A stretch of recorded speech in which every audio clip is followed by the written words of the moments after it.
Bismillahirrahmanirrahim. Assalamualaikum warahmatullahi taala wabarakatuh. Alhamdulillahirabbil alamin wassalatu wassalamu ala asyrafil anbiya'i wal mursalin wa ala alihi washabihi ajmain. Pelajar-pelajar yang dirahmati Allah sekalian, pada hari ini kita akan menyambung semula mata pelajaran minggu lalu, iaitu mata pelajaran sirah darjah 4. Kita masih lagi dalam topik pembangunan negara Islam. Baiklah murid-murid, sila lihat kitab pada muka surat 18. 3.2, iaitu dari sudut pentadbiran. Dari sudut pentadbiran terdapat prinsip pemerintahan, iaitu berlandaskan Al-Quran dan As-Sunnah. Apakah peranan Rasulullah SAW sebagai pemimpin? Pertama, orang yang pertama menegakkan negara Islam. Yang kedua, pemimpin masyarakat dan negara. Yang ketiga, imam dalam solat. Yang keempat, panglima tentera dalam peperangan. Dalam pentadbiran Rasulullah SAW, Madinah menjadi pusat ekonomi dan pusat perdagangan yang terkenal di tanah Arab. Di samping itu, ada beberapa perkara yang telah dilakukan oleh Rasulullah SAW, antaranya yang pertama, membina masjid dan membentuk dasar negara. Yang kedua, mengukuhkan persaudaraan antara Muhajirin dan Ansar. Yang ketiga, membuat perjanjian dengan orang bukan Islam.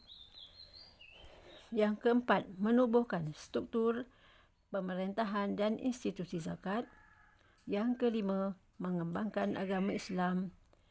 Yang keenam, menunjukkan contoh dan teladan yang baik.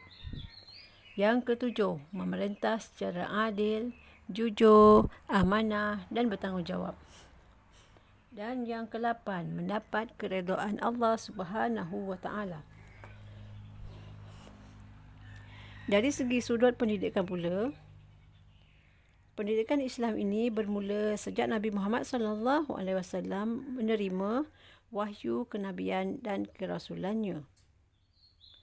Kemudian baginda menyeru dan membimbing masyarakat dengan ajaran Islam. Dari sudut pusat pendidikan zaman Rasulullah SAW ada 3. Yang pertama, rumah Rasulullah SAW. Yang kedua, Darul Arqam, Al-Arqam. Dan yang ketiga, masjid. Kita lihat rumah Rasulullah SAW, iaitu merupakan institusi pertama yang digunakan oleh Rasulullah SAW bagi tujuan mengajar dan mendidik ahli keluarganya.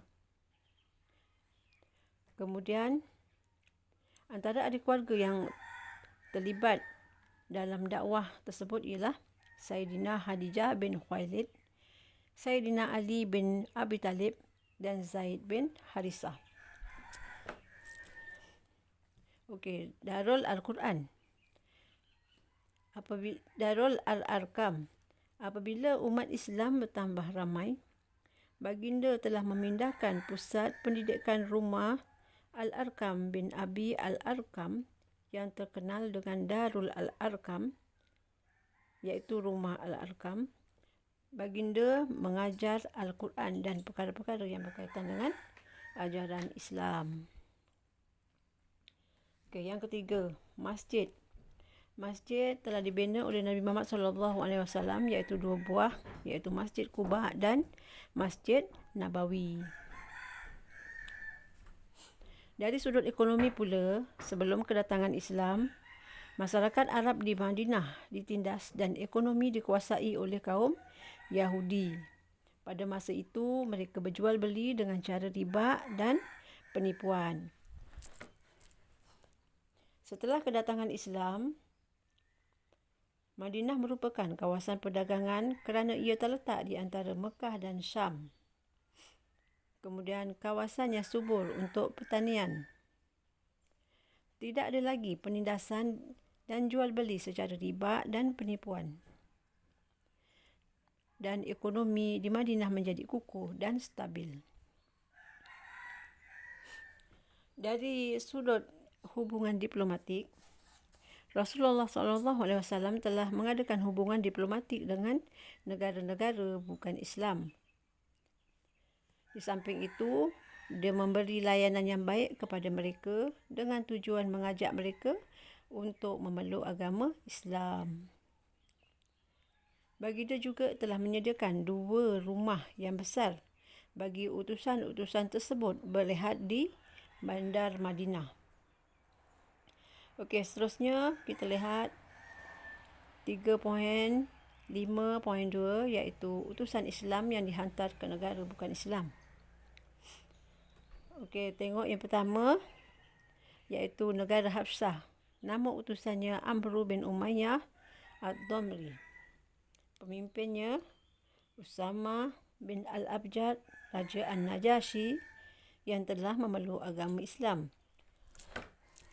Yang kedua, Yamamah. Nama utusannya Sulaizu bin Amrun Al-Amiri. Pemimpinnya Hawzah bin Ali dan Samamah bin Usal yang telah meninggal dunia sebelum sempat memeluk agama Islam. Yang ketiga, Bahrain. Nama utusannya Al-Ala bin Al-Hadrimi. Pemimpinnya Al-Munzir bin Sawi Al-Amdi, iaitu beliau telah memeluk agama Islam. Yang keempat, negara Damsyik, iaitu Syam. Nama utusannya Syuja' bin Wahab Al-Asadi.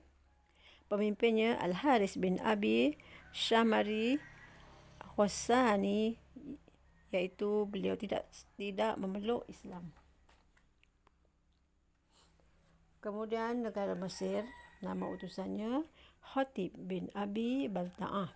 Pemimpinnya Huraij bin Mainal Al-Qibti, iaitu beliau telah menghadiahkan kepada Rasulullah SAW 1 ekor bagol dan 2 orang dayang, iaitu Mariatul Qibtiyah dan Sirin. Yang keenam, negara Oman. Nama utusannya Amr bin Al-As. Pemimpinnya Khaifar bin dan saudaranya Ayyad Bani Al-Julundi. Kedua-duanya telah memeluk Islam. Kemudian negara Rom. Nama utusannya Dihyati bin Khalifatul Kalbi. Pemimpinnya adalah Raja Kaisar. Dan yang ke-8, Parsi. Nama utusannya Abdullah bin Huzafah Az-Sahmi. Dan pemimpinnya iaitu Raja Kisra. Dan yang ke-9, negara Yaman.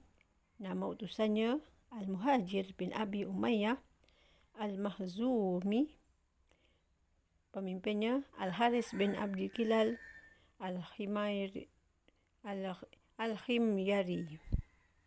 Baiklah murid-murid, saya harap semua murid-murid faham dan jelas.